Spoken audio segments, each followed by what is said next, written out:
So you're now going to go on Arthur's route. Let's do it. Wandering through a strange door in the Musée de la Ville led me to an even stranger mansion. Here, it was night, when it should have been day, and a crescent moon hung like a gibbering madman's smile in the dark sky. Perhaps the moon's haunting laughter had caused that dream that had woken me up so disturbingly close to midnight. I've never dreamed of vampires or being bitten before. I mean, who has? And I can't remember a dream that felt so real. I'd come down to the kitchen for a glass of water. There, I told the butler Sebastian all about my dream. Just like a vampire would. Dreams can be so realistic. Even they're about the most unbelievable things. Sebastian was quiet now, and I wondered if he was tired of me pattering on. Thanks for listening to my silly dream. I hope you don't think I'm crazy for dreaming about vampires. I don't think you're crazy, nor do I believe it was a silly dream. You don't think it was silly? No, indeed, it's a good sign. My bad dream is a good sign. I believe you saw that dream because you were in this mansion. You're not making sense, Sebastian. The dream serves as a warning that you are not to give neither your heart nor body. Them, the residents of this mansion. For you see, everyone you've met tonight, they are exactly what you saw in your dream. They are all vampires. I took a sip of water. I turned to ice in my throat. My world froze at his words.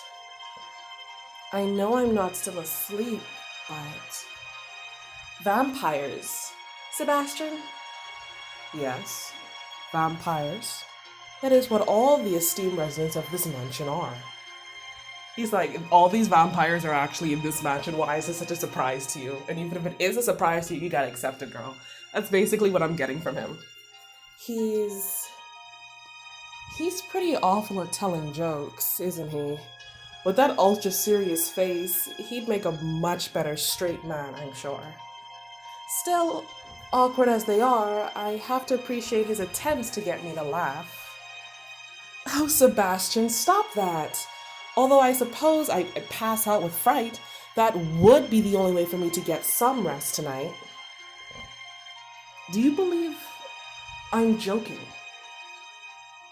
You had me at first. I mean, I just came to terms with the existence of time-traveling historical figures. That had been hard enough to swallow. There was the existence of a door, which acted as sort of a time travel device that carried me from over a century into the past. Said door could only be opened once a month, meaning I was stranded there in the 19th century France at the fin de That the reality of time travel was the least shocking thing I've heard tonight spoke to immensely of Lecomte's other rival. He had gathered famous writers, scientists, artists, and leaders throughout history and hosted them here at his grand estate. But now that they're all vampires, I mean, really? That's simply unbelievable. How? I understand it's a lot to take in, but what I've told you is the truth. Unbelievable, she says. I heard the clack of fine leather shoes coming from the darkness beyond the electric lights of the kitchen. Is someone else up?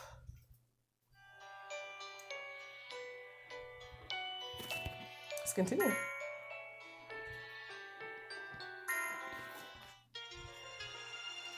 The gentleman's fine, feathered face and tailored clothes were in contrast with his casual manner and cunning smile.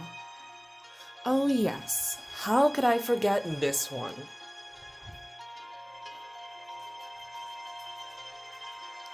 By Jove, what's this?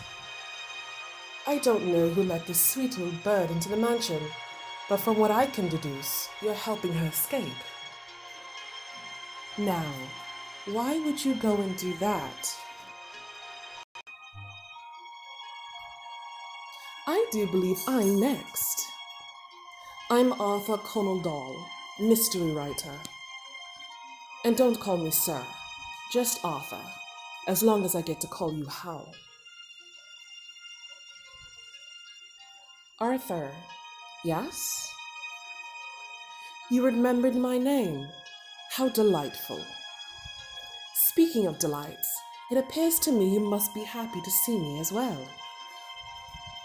Because I remembered your name? No, it's simply difficult to forget a man who's trying that hard to be noticed. I dare say that I've succeeded then. He was unflappable. Indeed, our exchange seemed only to please him, and his smile was strangely pleasurable to behold. My image of him as a flirt was spot on. I shouldn't trust anything that comes out of this one's lips. Sebastian, did I hear correctly that Hal is going to be residing with us? Yes, Sir Arthur. She will be assisting me for a month until she is able to go home. I see. Isn't it best then that she quickly accept the secret we keep here? Is there another secret? Oh, there are always secrets. But I'm referring to the one you recently declared to be unbelievable.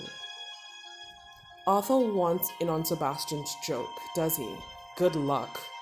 That trust ship has sailed. You really expect me to believe everyone here is a vampire? That would make you a vampire too. Aren't you from this time period? Don't be silly. His eyes caught mine. I was fascinated by how blue they were. The blue of the adventurous sapphire sky and the deep Silurian sea.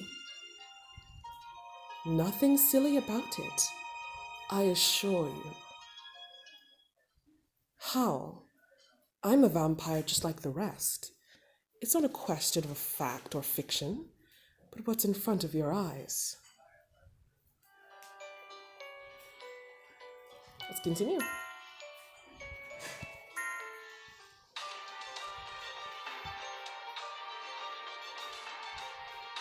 How? I'm a vampire just like the rest. It's not a question of fact or fiction, but what's in front of your eyes. If I may interrupt, not all of us are vampires. I am not a vampire. I'm human. They're really pushing this joke hard. You can't expect me to take that into faith. Vampires are fictional creatures. They're made up, all as real as fairies and goblins.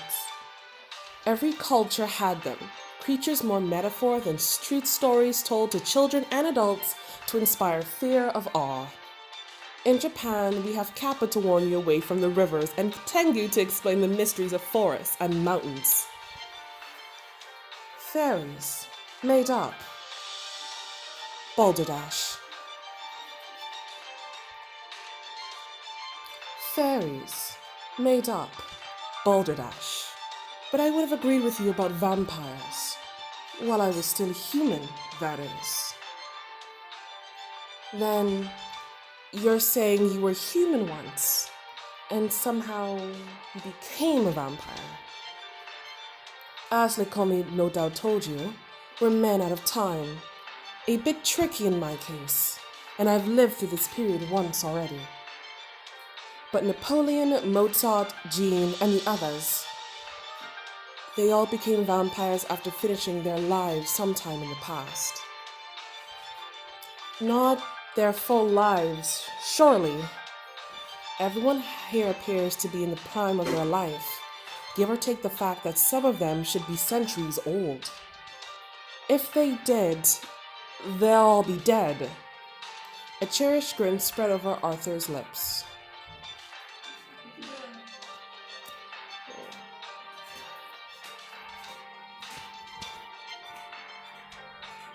I realized he had been leading me on, like a detective, until he got me to say the one thing he needed for evidence.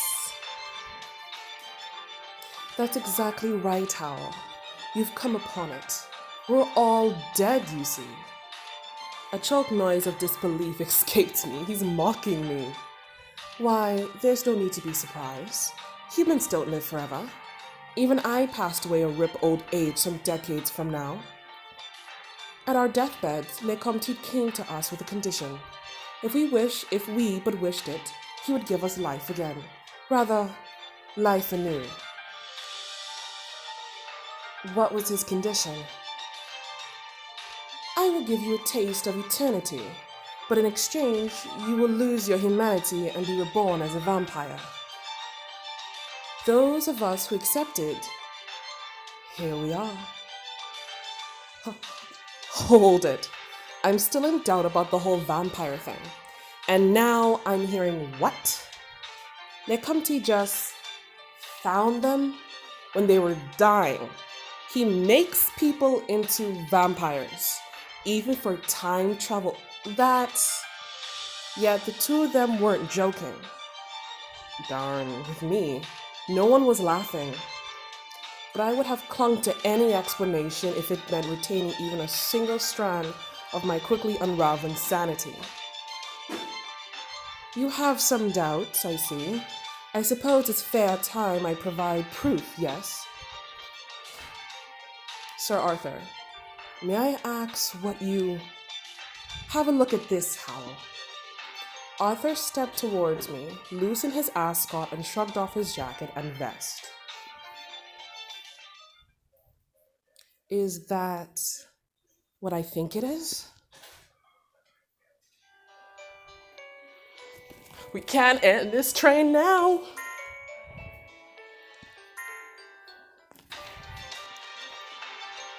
His jacket had concealed the spots. Here, in the harsh light of the kitchen, nothing was hidden. Rough splashes of color dyed his collar and spilled down into his shirt. The red was unmistakable, and it was fresh. Ooh, you look good. Now, use your head. There are no visible wounds on me. The dispersal pattern is all wrong for it to have to be an attack. These types of stains come from spilling your beverage. Mine happened to be a pretty little skirt I got a bit eager with. It appears that it's time for you to make a choice. Please follow the guide to learn about choices. As you read the main route, you will make certain choices that affect your ending. Choose one of the 3 options to continue. Okay, yeah, makes sense. Okay. Examine his skirt, why not? Yeah. He bit someone. That's some woman's blood on Arthur's shirt. Have I left you speechless? Arthur gave his collar a flint tug, and if I drew my dazed eyes back to the sight, so that I'd be sure to see the bloodstains. My own blood ran cold. The scales I've been using to judge the veracity of this fictional story tilted to show me the truth. And then, with a crash, those mental scales went toppling over completely. The buzz of the arc lamp lighting, the room rose to a deafening whine, drowning out my thoughts, drowning out their voices. Sir Arthur, were you drinking from the townspeople again? Le Comte will wish to speak to you about this. Sebas, really? You scold me as if I'm some amateur. Our secret is safe. There's never suspect a thing when I'm done. It's a fair exchange in my mind. One bite from me and they receive pleasure no mortal could provide. While I get a few drops of their blood. Having spilled a little tonight, I'm still a bit peckish. Fetch me some rouge. Very well. I will be back with your drink. Sebastian's tone remained even. Sebastian's tone remained even. His manner defutile. He spoke on the way out of the kitchen. Hal, if you would please remain here for me, I will give you a complete explanation upon my return. I barely registered him leaving. Only when he was gone did I feel yanked back to my new, horrifying reality. What are they going to do with me here? Does Le Comte expect me to feed his household of vampires? I don't think so, but let's hope it's not the case. Was that why he encouraged me to stay? What were the chances I'd last the month? With 10 vampires, I'll be lucky to survive the night. I need to get out of here. Running out into the 19th century Paris at midnight was risky, but if I could just hide out safely until morning. I took a step toward the door. That's when I realized I was still clutching the glass of water. I thought of Sebastian. He would be coming back soon, expecting to find me here. There they think I'd gone back to bed, then I'd run away. I had to accept natural until I could escape. Arthur. Yes? I think I'm going to retire. Could you return this glass to Sebastian for me? And could you... I stopped and swallowed. My throat was dry, my voice cracking with fear. I'm not gonna lie, right? But like, playing the game, I know this may sound silly, but I'm actually a slight bit terrified. Looking at him, and he's looking at me, and he's a vampire. That's kind of scary. Could you thank him for me? He looked at me, head cocked, eyes bright. Arthur? By Jove, I wouldn't have believed it. Why do you tease me, chapters? Why do you do this? Okay, so romantic points and dramatic points have effect on which ending. Okay, so we have dramatic romance. So I got more okay, so it's equal right now. Okay, so we're basically almost done. Might as well continue. Last ticket, last ride. Excuse me, but are you laughing? You're about to flee the mansion, aren't you? You must feel like life's closing in on you in the most horrible of ways. Yet, you pause in a moment of utter desperation to say thank you to a stranger who treated you with kindness. The question is, are you simply being polite, or are you really that nice of a person? I recognize those eyes, the eyes of someone coolly studying a curiosity. Arthur wasn't paying me a compliment. He was mocking me. Let him say what he wants. I don't have time for this. I have to get out of here. Goodbye. I turned on my heel to go. You're not going anywhere. My world spun rapidly. Arthur had grabbed my hand, pulled me back into the kitchen.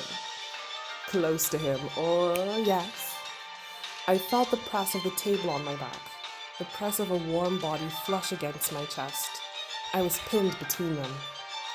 And my sight was completely captured by those fascinating blue eyes. What do you think you're doing? Why, catching you before you make a dangerous mistake. His fingers curled around my wrist. That was somehow enough to hold me in place. The mistake is staying here with you. Why? Then run. It's that simple.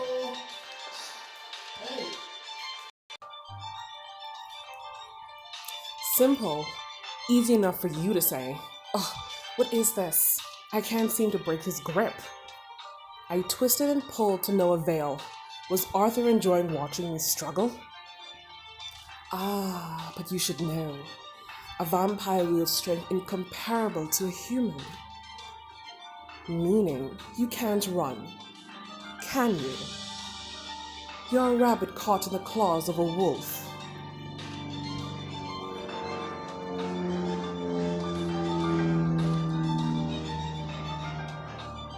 Yeah, so sorry about that. That was a plane passing by. No control over that. I'm no rabbit. Will you be saying that when the wolves sink their fangs into you? Is he gonna bite me? I didn't need to sound like that, I'm sorry. Panic shot through me, but even with my adrenaline surging, I was no match for him.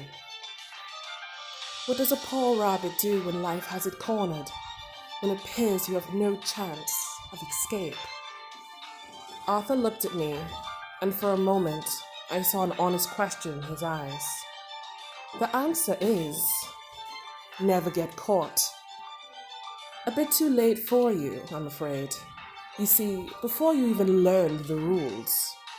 He leaned over, head resting near the crook of my shoulder.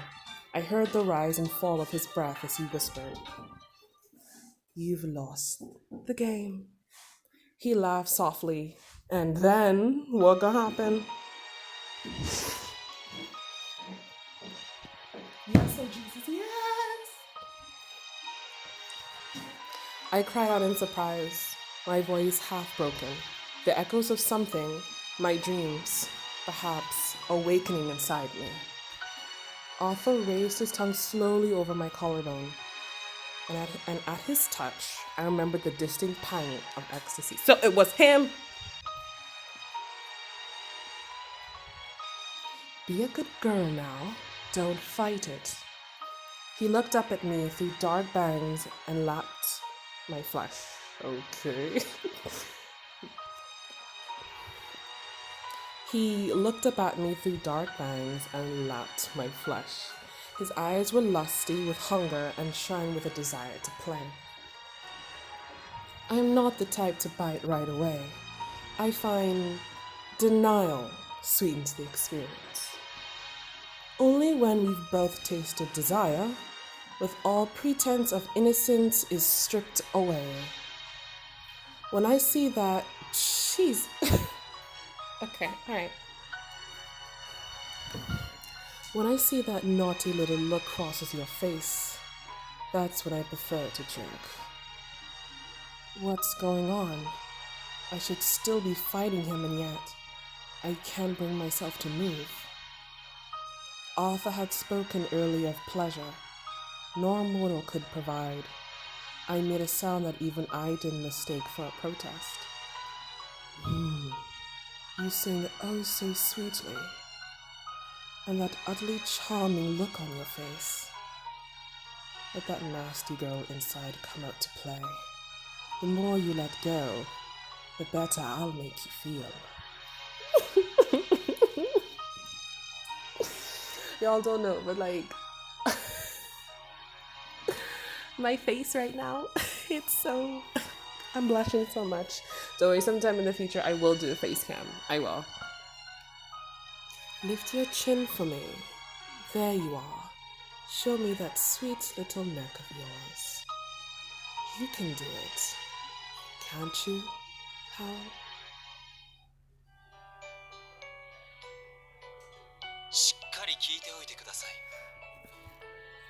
So I just finished chapter 1. That's really good. Okay, so I'm not going to start the Torian. So with this, I'm actually going to end the episode here for today. And what exactly do I have to say about this episode is that I absolutely cannot. I'm blushing from head to toe right now. It's amazing. I can't wait to finish the rest of this story. If Arthur is this sexy, what about the rest of the men? That is what's in my mind right now. Honest to goodness. So when it comes down to this chapter, it was really good. I really enjoyed it. But as I said, you guys, I'm going to end the episode here for today. Make sure to like this video if you enjoyed it and my voice acting that I'm trying my best to do. Remember to subscribe to the Wolfpack for more visual novel, anime, and Husband Hotel content. And remember, guys, when you're part of a pack, you're part of it for life. We're wolves and me on the night. I'll see you guys in the next Ikemen Vampire Let's Play. Jane.